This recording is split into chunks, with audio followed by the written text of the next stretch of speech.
Right, the title of this video is The Forbidden Fruit. Now, the common conception of the forbidden fruit is the apple. But do you truly think it's the apple?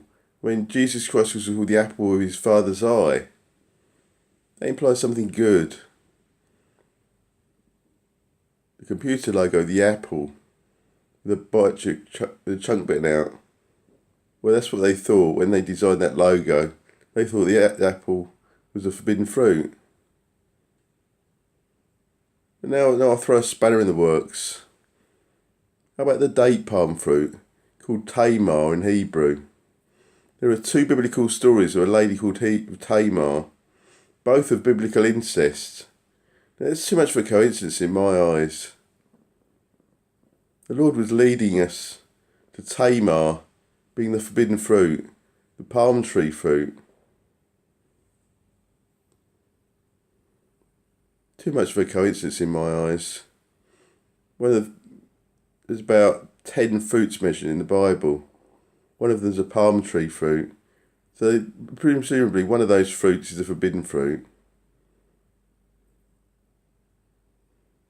Now if you look at the word Tamar, its botanical name, it's Phoenix dactylifera. Now phoenix, raised from the dead.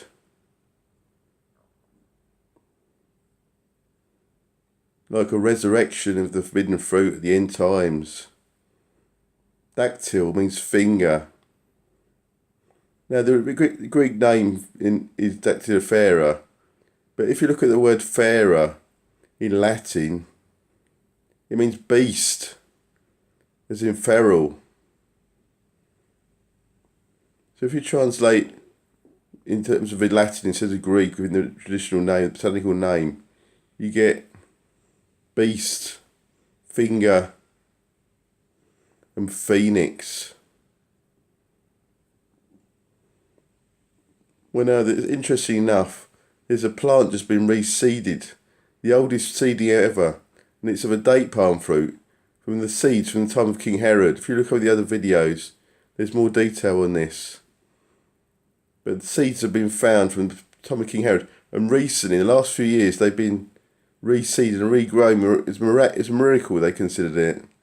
No one expected them to grow, but they tried them, they planted them, and they grew.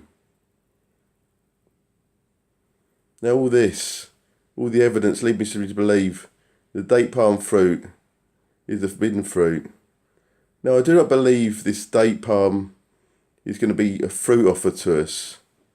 But now if you look at date palm, date has two meanings.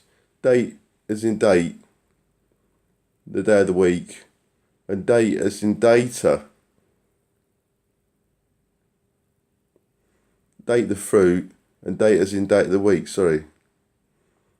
Now date of the week is derived from the word data. Now if you think data and you think palm, what do you think? Surely a computer. Now go back to the beginning when I said the logo for the computer was forbidden fruit.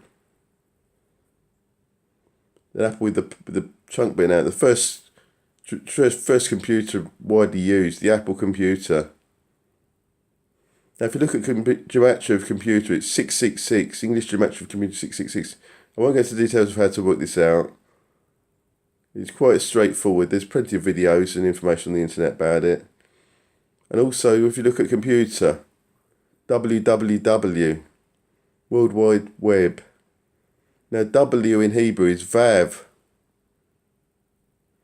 Vav is what represents the letter 6. So www 666, it comes up again. The tree of Nebuchadnezzar, with branches spreading everywhere. The internet. What else about the computer? Yes, of course, the most important thing, the most worst thing of all, is it's full of forbidden fruit of all sorts. Of a sexual nature, back to Tamar, biblical incest, the forbidden fruit, all sorts of corrupt sexual immorality, homosexuality, transgenderism, child molesting, all sorts of corrupt sexuality all over the net. The end time sin, the great end time sin, sexual immorality. Tamar. Now, interestingly enough, in Israel, there are 2 oil fields just off of Israel. One is called Leviathan. Well, if that doesn't put shivers down your spine. The other is called Tamar.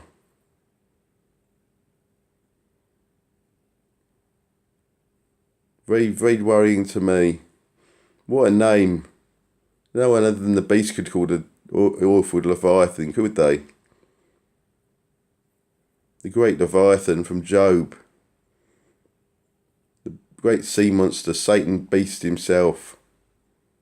In the flesh. Anyway, that's the end of this video. I send my love to you. In the name of Jesus Christ, the only begotten Son of God. Amen.